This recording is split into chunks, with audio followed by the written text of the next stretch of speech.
It's not just children that people fail to care for properly.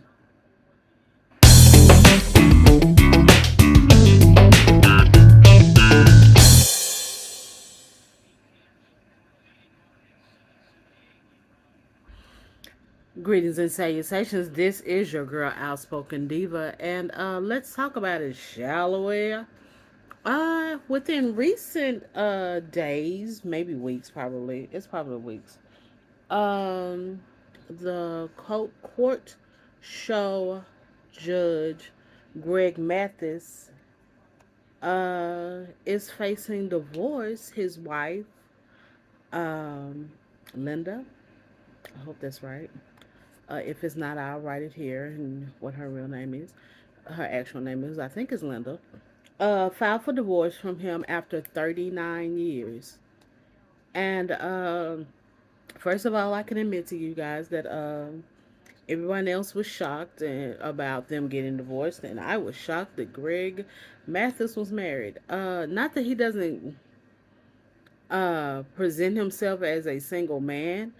I just don't watch court TV like that, so there's always a hint of acting going on to me. So yeah, I've never, I wasn't in his business like that, so I didn't know that he was married until the news broke, and I was like, oh, bless his heart, because 39 years is not anything to sneeze at. And so the chit chatter has gone on, all the rumors, and why would she uh, file for divorce after 39 years, and those sort of things. And finally, the gossip mongrels that I cannot stand. I mean, if you follow me anywhere on social media, y'all know I do not like TMZ. I don't like people who chase stories and are gossip mongrels, or they're just always looking for, the stories and all that kind of stuff. I don't like paparazzi lifestyle and all that kind of stuff. I wasn't particularly caring for Wendy Williams and those type of things. But they caught up with him, and sometimes, the nosy bystander in me is like, good he didn't have a publicist. The adult in me, the professional adult in me, is like, oh God, who is his publicist? They would not tell him.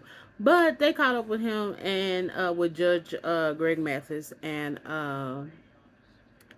they were like, hey, how you doing? He was kind of in a bad way. He was like, yeah, I'm not doing so well, but I mean, I'm making it, and he pretty much let them know, everybody know he squashed the rumors about cheating, and seeming there was some rumors about him being inappropriate with a child. I hope that was not a. Oh Lord, that's a horrible thing to accuse someone of. But seemingly there was no infidelity, but he had neglected his relationship with his wife. Um, he pretty much realized that he had been making his wife third in their marriage. And I'm not talking about like God first, family first, wife first, No, it was more like work first, community service things, and hanging out second, then your wife.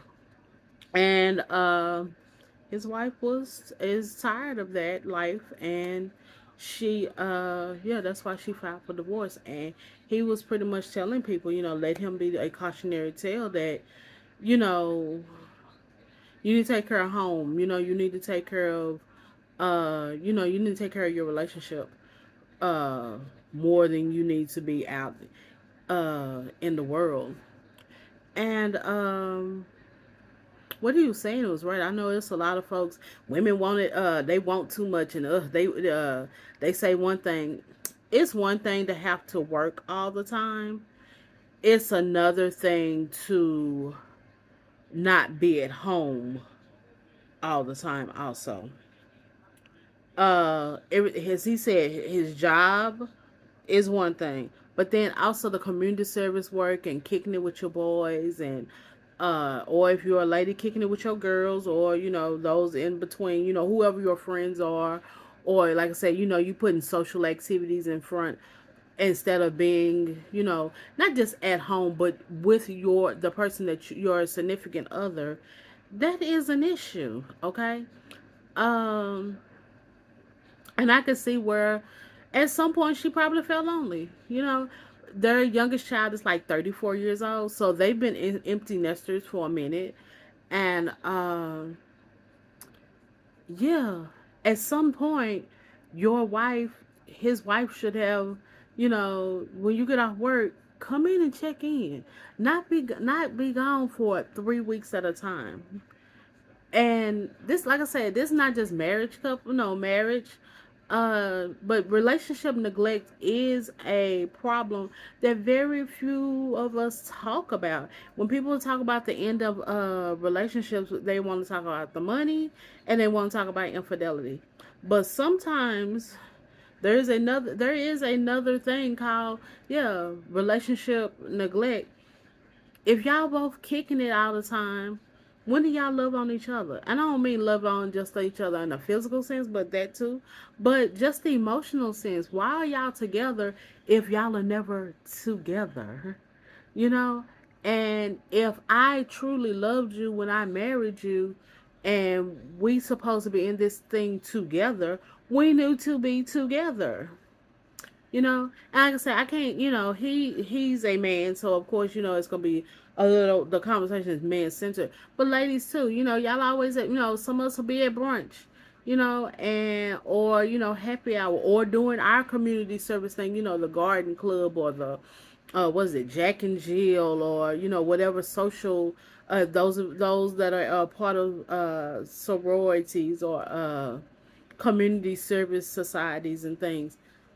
you know, this is something that, you can't always be out and about. Yes, we have our own hobbies, but at some point you have to come in and come home, and not just because we're both laying in the bed.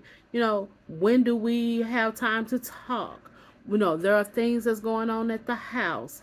There are things that's going on in the family. How do we have that conversation when we're both out and about, or one of us is out and about all the time? This man, we're finding out that this man was not at home for 3 weeks. That's a lot. And seeing that they live in the city that he works in, yeah, yeah, I get it, I mean, a lot of relationships go through this. I remember, I told y'all, if those of you who don't know me, I live in a dual house. I live with a single mother. My parents were no longer together after I was 3 months old, so they were no longer together. So we were raised by my mom in her parents' house. Her parents, the other side of the house, was had been married for 60 years until my grandfather passed away. So, and my grandfather retired. My grandmother was I guess that you still use the word homemaker. She was a homemaker. She had her little community thing. She was part of garden club and stuff like that. And my grandfather, when he works, and he retired from his job when I was 10. Okay, so yeah, so we talking about 15 years of them, those things. But my grandfather also had a second job. He was on the board of a institution. That's all I'm gonna say, y'all. Of an institution. So, but there were times, we can pretty much count Thursday. Papa was gonna be at home. Okay, and then there were times he would have to travel. Well, some of those travels, he brought my grandmother with him. Some of those meetings, or dinners or something, my grandmother went with him. My grandmother always talked about how she just knew when he retired. Oh, they were gonna go here, and we're gonna do this. And sometimes that didn't always happen. So our relationships go through that. Because like I said, my grandmother would be honest with you. Sometimes I thought it was gonna be one way and it didn't come out that way. And because again, and then my grandmother And her, like I said, she was part of, by the time I was 10, I think, other than her church, mission work, she also was part of a garden club. And, once a year, they would go out of town for the weekend for competitions and stuff. So, they both had their own hobbies and things, their own interests and stuff. But there were times I know I was also raised in a house where my grandparents on Friday nights played cards or played dominoes together, uh will watch, they watch TV on Saturday nights together, those kind of things. Those are things that couples should do. Not everybody's not at home, they make time for each other. And I think that was the problem, that is the problem in the Mathis hotel relationship, marriage. He's trying to, work better at, his way back. I mean, they're estranged. They have a friendship, and I think they still live in the house together. But hopefully they can come out on the other side of this in a positive manner. I don't know if that's going to be a divorce or maybe they'll get back together. You hate to see broken relationships, but at some point you also have to see the era of it. Because I also see that Mrs. Mathis is wrong, because how long has this been going on? And this is, I mean, not saying that she hadn't said anything in all time, but how many times has he been gone for 3 weeks? Is this the first time he's been gone for 3 weeks? Or, at some point, it would not have taken, we talking about 39 years. Their youngest child is 34. So at some point, I probably would have filed for divorce longer. But that's me.